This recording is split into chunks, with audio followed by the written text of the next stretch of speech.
Muy bien, chicos, ya habiendo desarrollado el nivel básico, ¿no es cierto? Viendo las series verbales y sus diferentes formas de expresión, ahora vamos a ver las oraciones eliminadas. Recordando, y esto es muy importante, que las oraciones eliminadas son aquellos ejercicios en los cuales yo voy a eliminar aquella oración que no manifiesta coherencia con el resto de las demás oraciones y que además se establece por tres criterios esta eliminación, ¿no? Por disociación, donde yo voy a eliminar aquella oración que habla de un tema diferente o que de alguna u otra manera habla del mismo tema pero desde otra perspectiva. Podemos hablar también de que el otro criterio de eliminación sería el criterio de oposición o contradicción, donde yo voy a eliminar aquella oración que niega lo que dice otra, otra oración u otra estructura que forma parte del texto.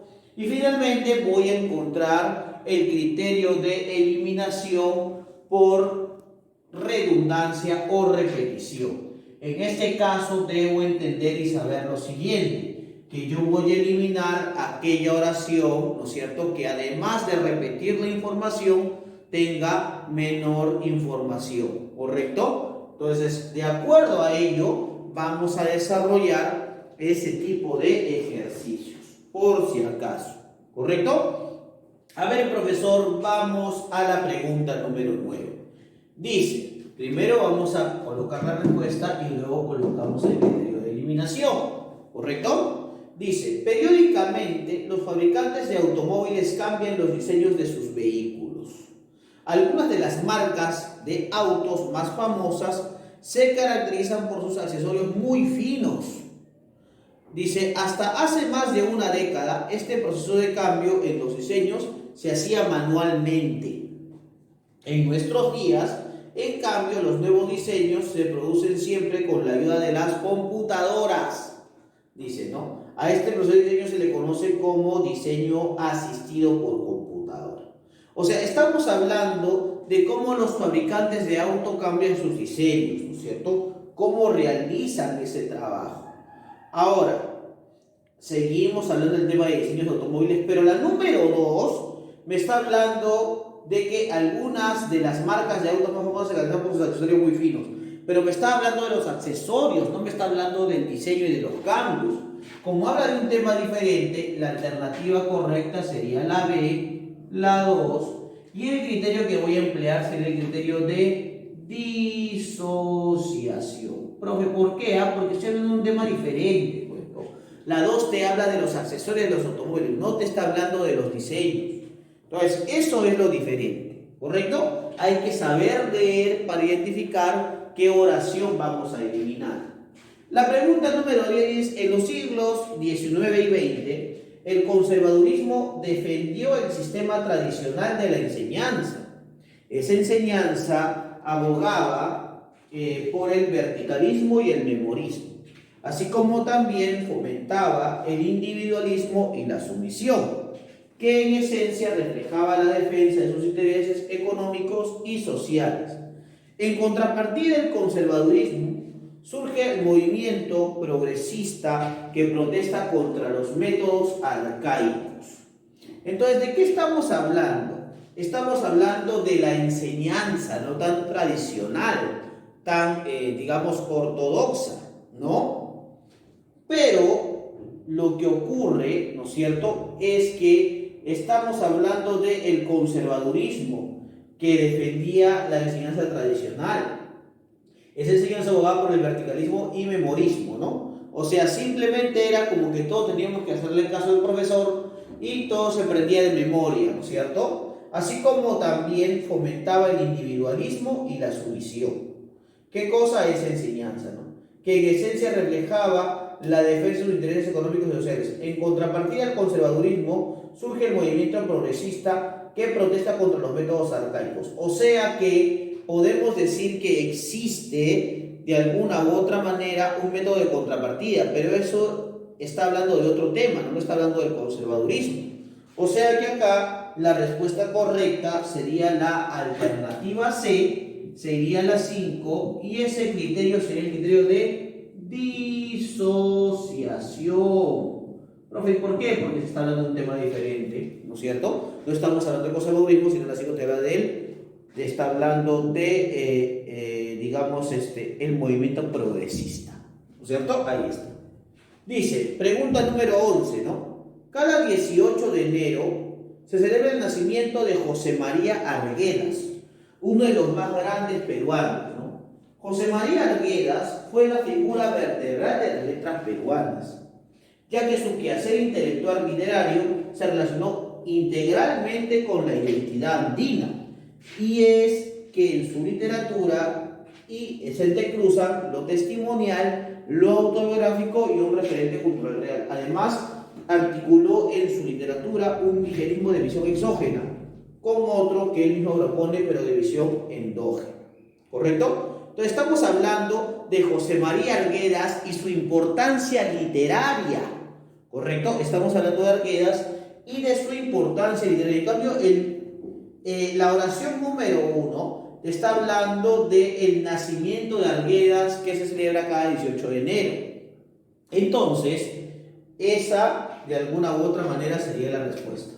La alternativa sería la 1 por disociación. Disociación. ¿Correcto? Ahí está. Disociación. Mira, vamos a la pregunta número 12. ¿Ya? En la zona de China, o en la zona china de Kurpan, tiene lugar un fenómeno natural denominado lluvia maligna. Los pobladores están sumamente preocupados, pues este fenómeno atenta contra sus labores agrícolas. Aunque pasen por allí nubarrones, el tiempo puede seguir caluroso y seco al ras del suelo. Es posible ver cómo se precipita el agua y hasta sentirla si se mueve la mano en el aire, pero por el clima de la región se evapora mucho más rápido de lo que cae y ni siquiera llega al suelo. Los lugareños están dando interpretaciones insólitas a este fenómeno. Estamos explicando aquí sobre la lluvia maligna y cómo repercute en el territorio chino. En cambio, en la número 5 está hablando de las diferentes interpretaciones de esta lluvia que se dan por los lugareños, pero no me está hablando en una condición concreta de qué cosa es la lluvia maligna. O sea que la respuesta correcta allí sería la alternativa se debe ir la número 5, y el criterio definitivamente sería disociación. ¿Correcto? Habla de un tema diferente. Vamos a la pregunta número 13.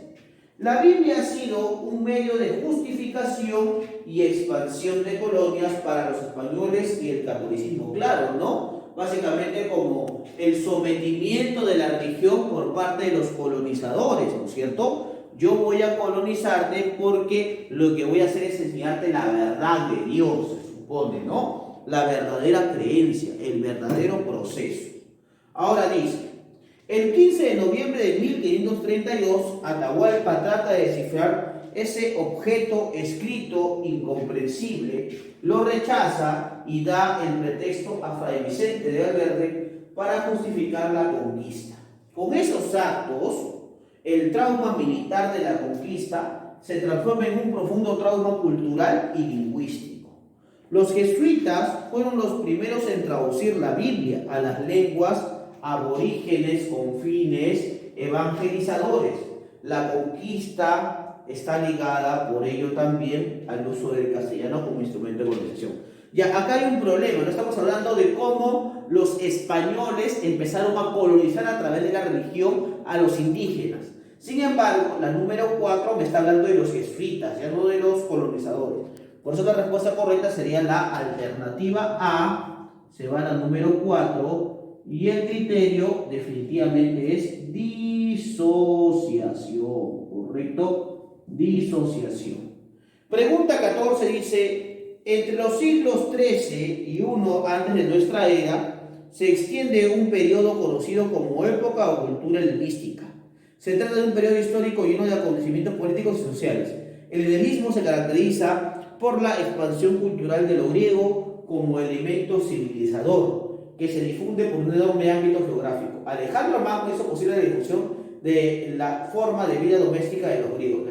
Ya acá en la número 4, no me están hablando de la materialización y de la forma de vida en el helenismo, sino me están hablando de Alejandro Magno, ¿no es cierto? Entonces la respuesta correcta sería la alternativa C, 4, y sería acá por disociación. Disociación. Y finalmente, chicos, dice la pregunta número 15, con esto terminamos el nivel intermedio, dice lo siguiente, ¿no? Resulta un hecho contrastable, ¿no es cierto?, que el lenguaje está cambiando con la democratización de la vida social. En nuestra sociedad, la incorporación de las mujeres a lugares distintos de la casa, el mercado y la peluquería, a actividades que siglo tras siglo solo se le permitían a los hombres, tienen un impacto directo e inevitable en el lenguaje. No obstante, el lenguaje no ha cambiado lo suficiente.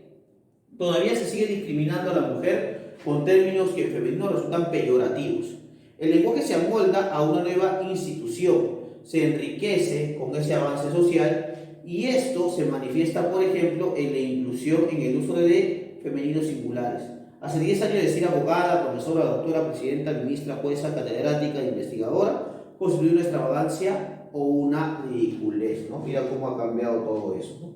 Claro, la respuesta correcta acá es la número 3, ¿no es cierto? Porque acá dice que el lenguaje ha cambiado, ¿no? Y ahora se asimila las palabras de género femenino, pero acá dice, no obstante, el lenguaje no ha cambiado, entonces hay una contradicción. Respuesta correcta, la alternativa E, se va a la oración número 3 y el criterio es por oposición o contradicción. ¿Correcto, chicos? Muy bien, y con eso hemos terminado el nivel intermedio.